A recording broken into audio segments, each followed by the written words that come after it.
ஆச்சி மசாலா. எந்த சமையலும் ருசி தேடும் ரகசியம். 20 ரூபாய்.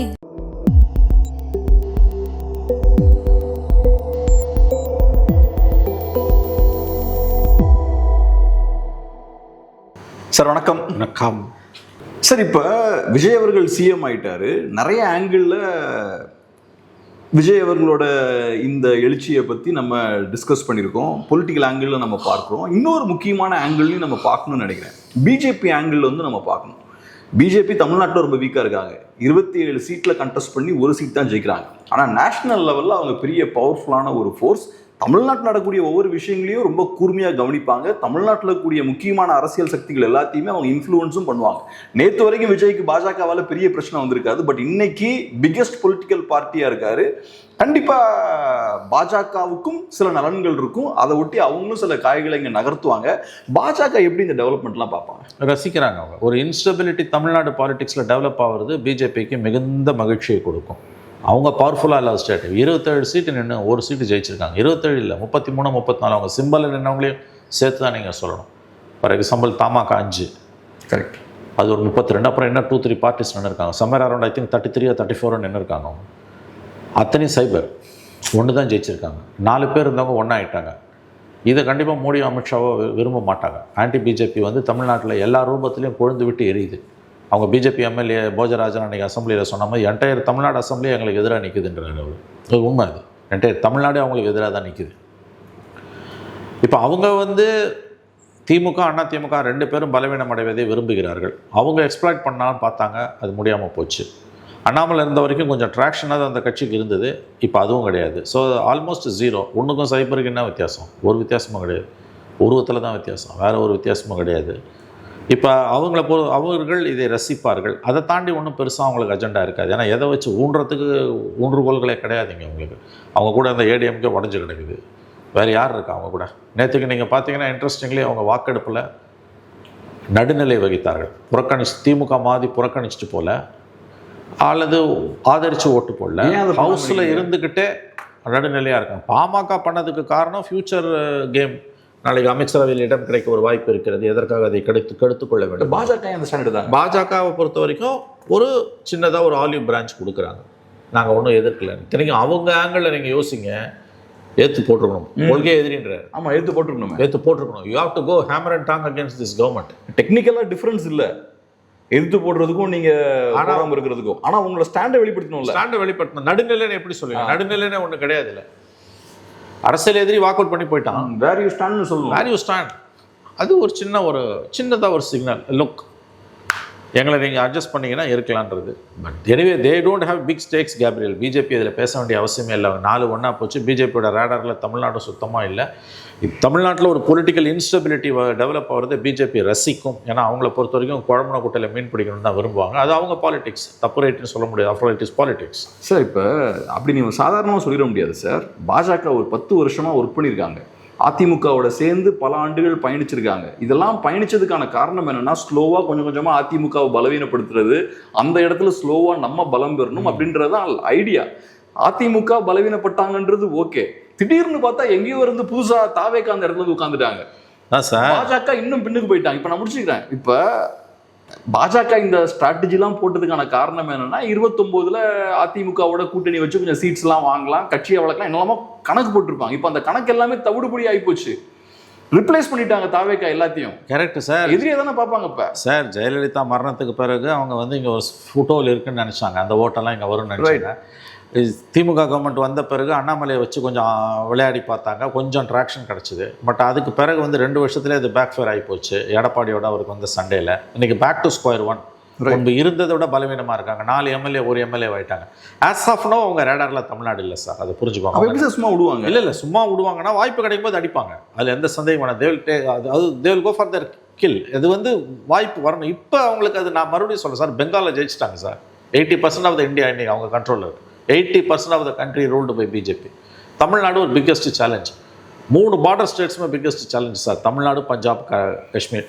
ஸோ தமிழ்நாட்டில் இப்போதைக்கு அவங்க பார்வை இல்லை சார். அதனால் அமைதியாக இருப்பாங்க. நேரம் வரும்போது they will go for it.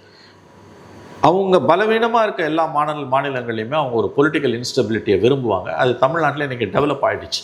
அதில் குளிர்காய பார்ப்பாங்க. என்ன பண்ணாலும் தமிழ்நாட்டில் அவங்களால ஒன்றும் பண்ண முடியும். ஆனா இந்த இன்ஸ்டபிலிட்டியில ஒரு துளியளவு கூட உங்களுக்கு லாபம் இல்லையே. அதுதாங்க நான் சொல்கிறேன். அவங்களால தமிழ்நாடு அவங்களுக்கு சேலஞ்சிங் ஸ்டேட்டாக இருக்குது. அவங்களுக்கு சேலஞ்சிங் ஸ்டேட்டாக இருக்கக்கூடிய ஒரு இடத்துல ரொம்ப எனர்ஜியை வேஸ்ட் பண்ண மாட்டாங்கன்றாங்க. After all 80% of the country is in our control. இப்போ மகாராஷ்டிரால கேஆஸ் இருந்தது, அந்த கேஆஸ் வழியா பிஜேபிக்கு லாபம் இருந்தது. இங்க கேஆஸ்க்கு சார் இது அவங்க கண்ட்ரோல்லே இல்லை சார். அவங்க கண்ட்ரோலில் இல்லாத ஒரு விஷயத்தில், எக்ஸ்ப்ளாய்ட் பண்ண முடியாத விஷயத்தில் அவங்க எனர்ஜியை வேஸ்ட் பண்ண மாட்டாங்க. இந்த எலெக்ஷனில் 5 மாநில எலெக்ஷனில் அவங்க கவனம் பூரா பெங்காலில் இருந்தது. தமிழ்நாட்டுக்கு வரவே இல்லை, திரும்பவே இல்லை அவங்க தமிழ்நாட்டில். என்ன வேணால் பண்ணிட்டு போனோம். உதாரணத்துக்கு மணி ஃப்ளோ, பணம் வெள்ளமாக ஓடிச்சு. 21 கூட வந்து கண்ட்ரோல் பண்ண பார்த்தாங்க. இந்த தடவை கண்ட்ரோலே 2 பேர் கொடுக்குறதையும் பிஜேபி அலோவ் பண்ணுச்சு. ஒரே தெருவில் தெருவாக திமுக இப்படி கொடுக்குறான், அண்ணா திமுக இப்படி கொடுக்குறான். பல ஆயிரம் கோடியை திமுகவும் பல நூறு கோடிகள் அண்ணா திமுக செலவு பண்ணிச்சு. With full blessings of election commission. கண்டுக்கவே இல்லை அவங்க. அவன் ரேடாரில் இல்லை நான் சொல்கிறேன், அவர்கள் ரேடாரில் இல்லை நான் சொல்கிறதோட அர்த்தம் இப்போதைக்கு இதை பண்ண முடியாது. த வெயிட்டிங் ஃபார் அன் ஆப்பர்ச்சுனிட்டி. ஃபர்தராக இன்னும் பொலிட்டிக்கல் கன்ஃபியூஷன் வந்துன்னா தே மே ஹாவ் எ சான்ஸ். இப்போதைக்கு இல்லை. அதனால தான் நான் சொல்கிறேன், அவங்க ரேடாரில் இல்லைன்னும் போது you have to leave it with that. ஏன்னா இதை அவங்க ரசிக்கிறாங்க, ஒரு இன்ஸ்டபிலிட்டி அவங்க ரசிக்கிறாங்க. எப்படி இருந்தாலும் அங்கே வந்து நின்று ஆகணும் ஃபண்டுக்கு. ஸோ பேக்டோர் மூலமாக எதையாவது பண்ண முடியுமான்னு பார்ப்பாங்க. அங்கே சிக்கல் வருமா? ஃபண்டுக்கு அங்கே வந்து நிற்கணும். திமுகவுக்கு பிரச்சனை இருந்தது, இவங்களுக்கு இருக்குமா? பெரிய பிரச்சனை இருக்கும். திமுகவாலையாவது வித் எக்ஸ்பீரியன்ஸ் ஸ்டாலினால் சமாளிக்க முடிஞ்சதுங்க. இவரால் என்னங்க சமாளிக்க முடியும்? To be frank. ரெண்டாவது வந்து ஸ்டாலினை வந்து அடிப்பணி வைக்க முடியல அவங்களால பெருசாக. கடைசி வரைக்கும் அவங்க ஃபைட் பண்ணாங்க. ஓரளவு ஃபண்டையும் வாங்கிட்டு வந்தாங்க. கவர்னருக்கு எதிரெல்லாம் கோர்ட்டுக்கு போய் அவங்க ஜட்ஜ்மெண்ட்ஸ்லாம் throughout the country apply ஆகக்கூடிய ஜட்ஜ்மெண்ட்ஸ். அந்த ஃபைட்டெல்லாம் இவரால் பண்ண முடியுமா? இவர் பிஜேபியை ஃபைட் பண்ணுற மூடிலே இல்லையங்க. அதுக்கு ஒரு இன்ஸ்டிடியூஷன் வேணும், organisation. Whatever it is, you don't have that attitude of fighting BJP. இது வந்து டிவிக்கு லீடராக மட்டும் இல்லாமல் அஸ் அ சீஃப் மினிஸ்டராகவும் மாநில நலன்களுக்காக இவர்கள் என்ன ஃபைட் பண்ண போகிறாங்க அதை பொறுத்து இருந்தால் நம்ம பார்க்கணும். பட்ஜெட் இருக்குது, கவர்னர் அட்ரஸ் இருக்குது, போய் பார்க்கணும், ஃபண்டு கேட்கணும், எவ்வளோ விஷயங்கள் இருக்குது. ஹோல் லாட் ஆஃப் இஷ்யூஸ் தான். இப்போ தானே ஆரம்பிச்சிருக்குது கேமு, ஒன்றுமே இல்லை. ஜஸ்ட் 5 days 6 days ஆயிருக்கு. இதுக்கு இனிமேல் தான் இருக்குது உங்களுக்கு விளையாட்டு. நான் எதுக்கு இதை சொல்ல வரேன்னா, விஜயோட இந்த 27 months ஆஃப் பாலிட்டிக்ஸில் நீங்கள் பார்த்தீங்கன்னா அக்ரெசிவாக டிஎம்கேவை எதிர்த்த மாதிரி அரசியல் எதிரின்னு சொல்லிட்டு எதிர்த்தார். கொள்கை எதிரின்னு சொல்கிற பிஜேபி அவர் தொடவே இல்லை. அப்படி தொட்டாலும் வந்து ரொம்ப சாஃப்ட் டச்சாக இருக்கும். அதை ஜஸ்ட் அவர் கடந்து போவார். ஆனால் நீங்கள் கவர்மெண்ட் வந்த பிறகு அதை செய்ய முடியாது. நீங்கள் நிறைய விஷயங்களுக்கு ஒரு ஸ்டாண்ட் எடுக்க வேண்டியிருக்கும். இப்போ DMK has taken very serious stands on many issues. உதாரணத்துக்கு கவர்னர் அசம்பிளியில் பேச வரும். அடுத்த மாதம் கவர்னர் அட்ரஸ் தான் ஹவுஸ் ஆரம்பிக்கும். அதுக்கு பிறகு தான் budget. First session of the any year வந்து கவர்னர் அட்ரஸ் தான். இப்போ அந்த கவர்னர் அட்ரஸில் இவங்க வந்து அந்த கவர்னரோட இந்த கவர்னர் எல்லாமே ரொம்ப மோசமாக இருக்குது. இவரோட பிஹேவியர். வந்தே மாதரம் போட்டு, நேஷ்னல் ஆந்தம் போட்டு, தமிழ் தாய் வாழ்த்து நடுப்புற. அதுக்கு பிறகு மறுபடியும் Vande Mataram and national anthem. இந்த தமிழ் தாய் வாழ்த்து இஸ் சாண்ட்விச்டு பிட்வீன் 2 நேஷ்னல் சாங்ஸ். இது வந்து உங்களுக்கு வந்து இது வந்து உங்களுக்கு வந்து டீசிங் தி தமிழ்நாடு பப்ளிக்ஸ் சென்டிமெண்ட். இவங்க வந்து அப்போ வந்தே மாதரம் கிடையாது, ஒன்லி நேஷ்னல் ஆந்தத்தை ஃபஸ்ட்டு ப்ளே பண்ணும்போது தமிழ் தாய் வாழ்த்து, அப்புறம் தான் நேஷ்னல் ஆந்தம்னாங்க.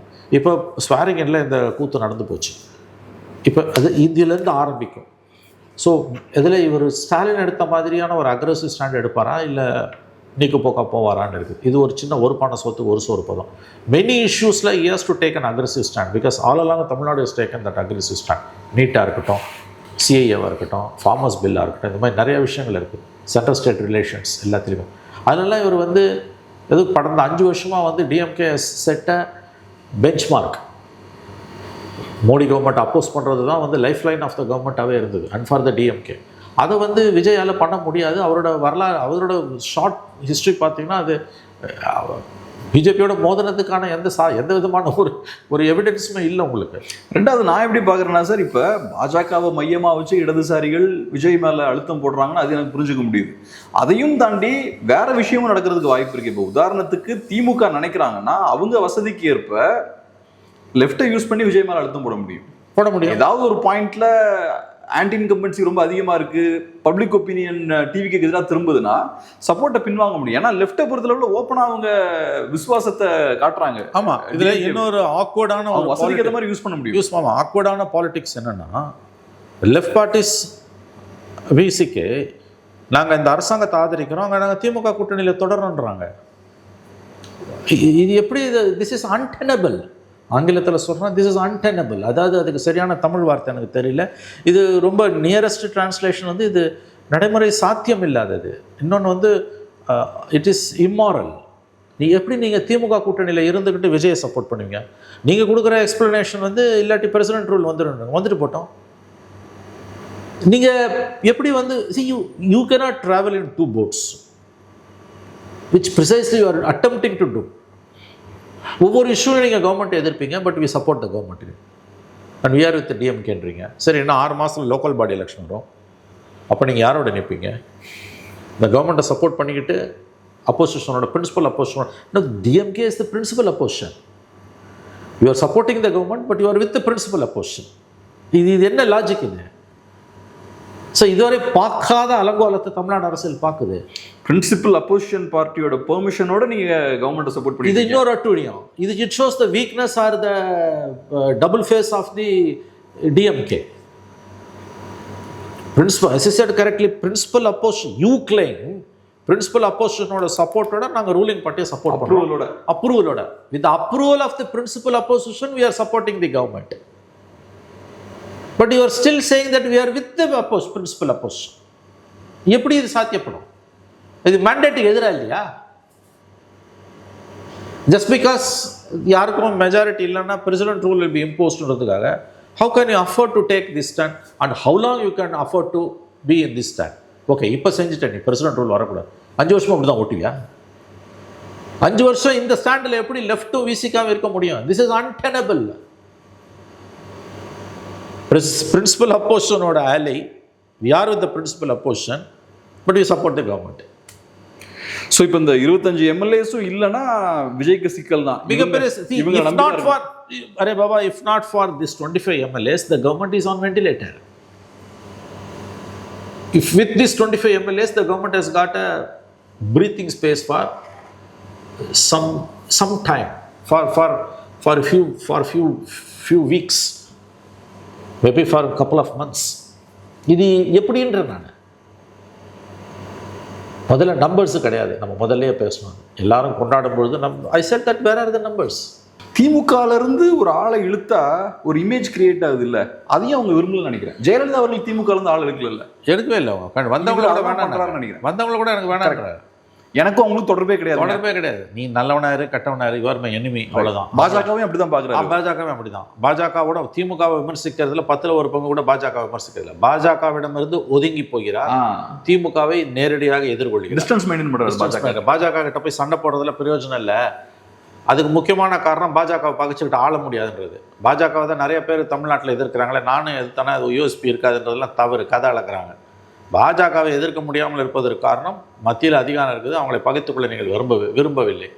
கொஞ்சம் வர நிதி உதவியும் இல்லாமல் போயிடும். இன்னொன்று, மத்திய அரசு பாஜக அரசு நினைச்சால் 1000 விதத்தில் கொடைசல் கொடுக்கலாம். அதுலேருந்து தவிர்ப்பதற்காக தான் அவர் போகிறார். ஆன்டி பிஜேபி இந்த 2.5 வருஷத்தில் என்ன பேசினார்? எவ்வளோ இஷ்யூஸ் வந்தது. பேசும்போது கூட பட்டும் படாமல் தொட்டும் தொடாமல் சுகர் கோட்டட் வேர்ட்ஸில் ஜஸ்ட் லிப் சர்வீஸ் தான் இருக்கும். கொள்கை எதிரி சொன்ன பாஜகவை ஏற்றி இது வரைக்கும் என்ன பேசியிருக்காரு? ஒன்றுமே கிடையாது. இப்போ பவருக்கு வந்த பிறகு மத்திய அரசாங்கத்தோட ஆதரவு இல்லைன்னா நீங்கள் நிர்வாகத்தை நடத்தவே முடியாது. திமுக எதிர்த்த மாதிரி, ஸ்டாலின் எதிர்த்த மாதிரிலாம் இவங்களால் கனவு கூட காண முடியாது. ஆனால் இஷ்யூஸ் அவங்க ஸ்ட்ராங்காக தான் எதிர்த்தாங்க. ஏதோ இப்போ வந்தே மாதிரம் பாடலை போட்டுட்டு வந்தே மாதிரம் ஜனகணமான தமிழ் தாய் வாழ்த்து, அதுக்கு மறுபடி வந்தே மாதிரம் ஜனகணமான சாண்ட்விச்சு பிட்வீன் 4 songs. எவ்வளோ இழிவுபடுத்துகிறோம் மத்திய அரசு நம்மளை. இதை இன்னும் ஒரு வாரத்தில் மறுபடியும் கேபினட் எக்ஸ்பான்ஷனுக்கு போகிறாரு, ராஜ்பவனுக்கு போகிறாருன்னா மறுபடியும் அதை தான் ப்ளே பண்ணுவோம். இப்போ அடுத்த மாதம் கவர்னர் அட்ரஸ் தமிழ்நாடு அசம்பிளியில் இருக்குது. உதயநிதி ஸ்டாலின் கூட நேற்று சொன்னார் அதை. அப்போ நீங்கள் வந்து கவர்னர் கலந்துக்கிற விழாவில் வந்தே மாதிரம் போடணும், வந்தே மாதிரம் போட்டுட்டு தான் தமிழ் தாய் வாழ்த்து போடுவீங்களா சட்டசபையில்?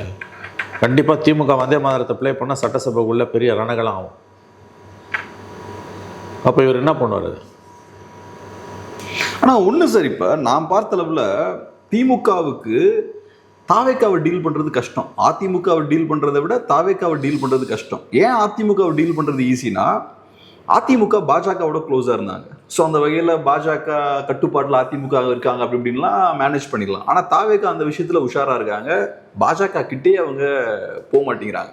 ஸோ இப்போ இன்ஃபேக்ட் நான் எப்படி பார்க்குறேன்னா, ஒன்று தாவேக்காவை பாஜகவோட பி டீமாக இவங்க நல்லா பிராண்ட் பண்ண முடியல. 2வது, நாங்கள் பாஜகவை எதிர்க்கணுன்றது எஸ்டாப்ளிஷ் பண்ணுற கட்டாயத்துக்கு தள்ளப்பட்டிருக்காங்க திமுக. அதனால தான் அசம்பிளியில் பேசும்போது உதயநிதி ஸ்டாலின் அவர்கள் சமாதானத்தெல்லாம் எடுக்க வேண்டிய அவசியமே கிடையாது இப்போ.